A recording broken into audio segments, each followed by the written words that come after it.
अस्सलाम वालेकुम सामीन। आज हम तनाज़ुर के प्लेटफार्म से लास्ट इस्लामिक हिस्ट्री यानी तारीख़ गुमगुश्ता पर बात करने की कोशिश करेंगे और इस नए सिलसिले की इब्तदाई काविश का आगाज़ एक शोहरा आफाक जामिउल उलूम हस्ती इब्न सीना की खिदमात, कारनामों और इजादात और दरियाफ्तों पर मुश्तमिल है, जिसे हम जदीद अहद के तनाज़ुर में उसका जायज़ा लेने की कोशिश करेंगे। सामीन, अबू अली हुसैन इब्न सीना 980 ईस्वी में मौजूदा दौर के उज़्बेकिस्तान के एक देहात में पैदा हुए। उन्होंने साइंस और फ़लसफ़ा में वसी इल्म हासिल किया था। वो अपने हैरान कुन हाफ़ज़ा और ज़हानत की वजह से मशहूर व मारूफ थे। 10 साल की उम्र में कुरान मजीद हिफ्ज़ करने के बाद उन्होंने अरस्तु का मुताला किया और फ़लसफ़ा में गहरा फ़हम हासिल किया। इब्न सीना की खिदमात और कारनामों को हम 2 हिस्सों पर मुश्तमिल करके पेश करेंगे। एक हिस्से में हम उनकी आम खिदमात जो कि बहैसियत मजमूई शामिल हैं उनका जायज़ा लेंगे और दूसरे हिस्से में जो है मौजूदा एक जो आलमी वबाई बहरान कोरोना वायरस है उसके तनाज़ुर में चंद गुजारिशात पेश करने की कोशिश करेंगे। सामीन, इब्न सीना की खिदमात और कारनामों पर तफसीली जायज़ा पेश करने से कबल अगर आपने अब तक हमारे चैनल तनाज़ुर को सब्सक्राइब नहीं किया तो बराह मेहरबानी तनाज़ुर को सब्सक्राइब करें और वीडियोज़ पर अपनी कीमती आरा के साथ साथ उन्हें शेयर करना भी मत भूलें। इब्न सीना ने रियाजी पर अपनी मजबूत गिरफ्त की बदौलत अरस्तु के एटमी नज़रिया का रद्द किया और तजवीज़ किया कि एटम को मज़ीद छोटे छोटे ज़र्रात में तकसीम किया जा सकता है। सीना ने यूँ तो तकरीबन 450 तख्लीक़ात पेश की, जिनमें 240 अभी भी बाकी हैं। कमोबेश 40 तख्लीक़ात तिब से मुताल्लिक़ हैं। महज 16 बरस की उम्र में तिब के मैदान में कदम रंजा फरमाते ही उन्होंने सिस्टेमिक सर्कुलेशन और माइक्रो सर्कुलेशन को अलहदा तस्वुरात के तौर पर पेश किया।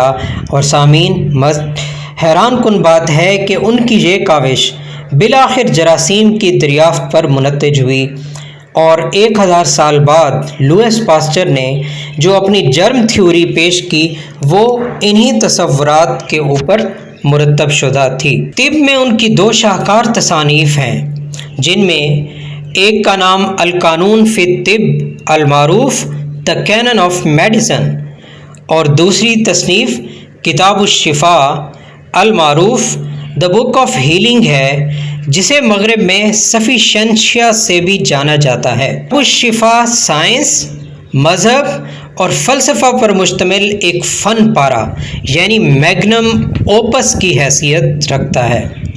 अल कानून फ़ी तिब को स्पेन में 12वीं सदी ईस्वी में लातीनी में तर्जमा किया गया और इटली की यूनिवर्सिटी ऑफ बोलोना, जो कि यूरोप की कदीम तरीन जामियात में से गर्दानी जाती है, में तिब के निसाब के तौर पर पढ़ाया जाता रहा। 13वीं सदी ईस्वी से लेकर 17वीं सदी ईस्वी के दौरान में मगरब में बुनियादी तिब्बी निसाब इब्न सीना की इंसाइक्लोपीडिया के मेयार की कुतुब ही गर्दानी जाती थी।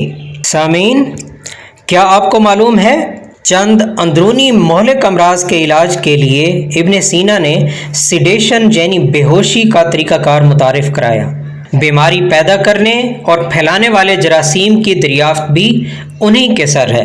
यूरिन के नमूना में शुगर की शरह के ज़रिए से डायबिटीज़ यानी शुगर के मर्ज़ जांचने का तरीका भी उन्हीं का दरियाफ्त शुदा है। सामीन, इब्न सीना के इल्म नफ्सियात और नज़रियात उलूम यानी थ्योरीज़ ऑफ नॉलेज ने जहां मगरबी दुनिया के William of Auvergne, bishop of Paris और अल्बर्टस मैग्नस को मुतासर किया, वहीं उनके माबाद-उत-तिबियात पर काम ने थॉमस एक्विनास के तस्वुरात को भी बहुत मुतासर किया था। इब्न सीना की खिदमात के एतराफ़ में उन्हें मुख्तलिफ अदवार में मगरब में Galen of Islam, the prince and chief of physician, तो कभी the teacher second only to Aristotle और अहले अरब का अरस्तु के खिताबात से नवाजा जाता रहा है। मशहूर अतालवी शायर डेंटे ने اپنے ڈرامہ لا ڈیوینیا کامیڈیا میں ابن سینا کا نام ذکر کیا۔ کیا آپ جانتے ہیں کہ چاند پر موجود ایک گڑھے یعنی کریٹر کو ابن سینا کے نام سے منسوب کیا گیا ہے اور متعدد ممالک نے ان کی خدمات کے اعتراف میں سکہ جات، سٹیمپس اور میڈلز کو بھی ڈھال رکھا ہے۔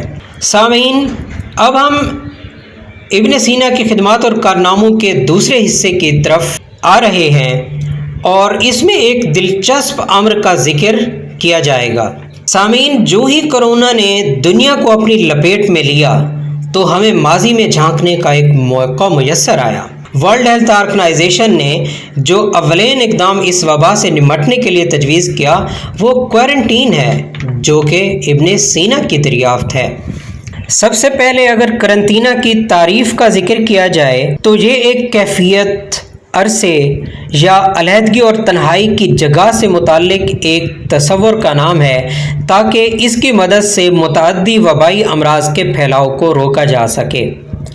کورونا کے پھیلاؤ سے لفظ کوارنٹین کی آن لائن سرچ کی شرح میں تقریباً 10,000% تک اضافہ ہوا۔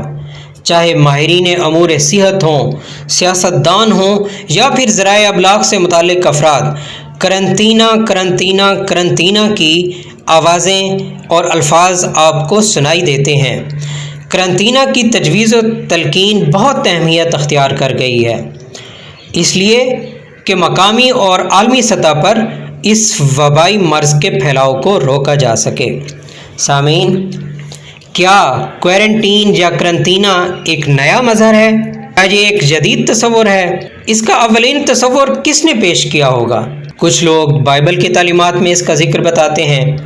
اسلامی دنیا میں اگر ایک جائزہ لیا جائے تو پیغمبر اسلام صلی اللہ علیہ وآلہ وسلم نے سب سے پہلے اس کا تصور پیش کیا۔ ہسپتال میں مخصوص گروپ کے مریضوں کا قرنطینہ کیا جانا اسلامی عہد میں پایا جاتا ہے۔ سامعین، اموی خلیفہ ولید بن عبد الملک نے دمشق میں پہلا ہسپتال تعمیر کیا اور حکم دیا کہ جذام کی بیماری میں مبتلا افراد کو علیحدہ رکھا جائے۔ جذام کی بیماری سے نمٹنے کے لیے عام ہسپتالوں میں قرنطینہ کی مشق 1431 عیسوی تک جاری رہی، جب ادرنا میں عثمانیوں نے جذامی ہسپتال تعمیر کیا۔ یہ ایک مسلمہ اتفاق ہے کہ کوارنٹین کی اصطلاح اور تصور کو سب سے پہلے ابن سینا نے بیماری کے پھیلاؤ کو روکنے کی خاطر اپنی مشہور کتاب القانون فی الطب میں پیش کیا، جو کہ تقریباً 4 جلدوں پر مشتمل ایک ضخیم کتاب ہے اور اسے طب کی دنیا میں ایک انسائکلوپیڈیا تصور کیا جاتا ہے، اور یہ کتاب 1025 عیسوی میں لکھی گئی تھی۔ کیا آپ کو معلوم ہے کہ ابن سینا نے اپنی مشہور کتاب القانون فی الطب میں ایک نئی اصطلاح اور تصور پیش کیا جسے العربانیہ کہا جاتا ہے، جو کہ عربی کے لفظ سے ماخوذ ہے جس کا عربی سے ترجمہ 40 دن ہوتا ہے، یعنی ایک ایسا تصور جس میں بیماری کے پھیلاؤ کو روکنے کے لیے انسانوں کو یا مریضوں کو علیحدگی میں رکھنے کے طریقے سے متعلق ہے تاکہ بیماری کو پھیلاؤ سے روکا جا سکے۔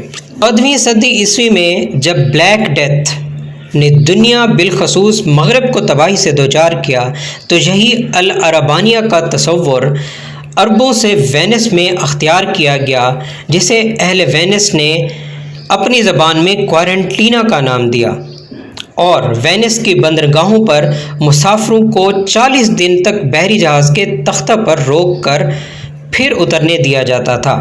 یہی لفظ کوارنٹینہ سے پھر کوارنٹین ہو گیا۔ اسی طرح ابن سینا کی شہرت ہم کہہ سکتے ہیں کہ مشرق اور مغرب دونوں جگہوں پر مسلم تھی۔ یہاں یہ دلچسپ امر بھی ذکر کرنے سے تعلق رکھتا ہے کہ متعدد مورخین کی یہ متفقہ رائے ہے کہ ابن سینا نے اپنی طبی خدمات کا معاوضہ اپنی زندگی میں کبھی بھی نہیں وصول کیا تھا۔ تصویر کا دوسرا رخ اگر دیکھیں تو ابن سینا ایک سچے اور مخلص مسلمان کی حیثیت سے انہوں نے عقلی اور منطقی فلسفہ کو اسلامی الہیات سے مطابقت پیدا کرنے کی کوشش کے طور پر استوار کیا تھا۔ ان کی ان ساری کوششوں کا بنیادی مقصد تخلیق کائنات کا اسبات اور وجود الہی کے اسبات سے متعلق تھا۔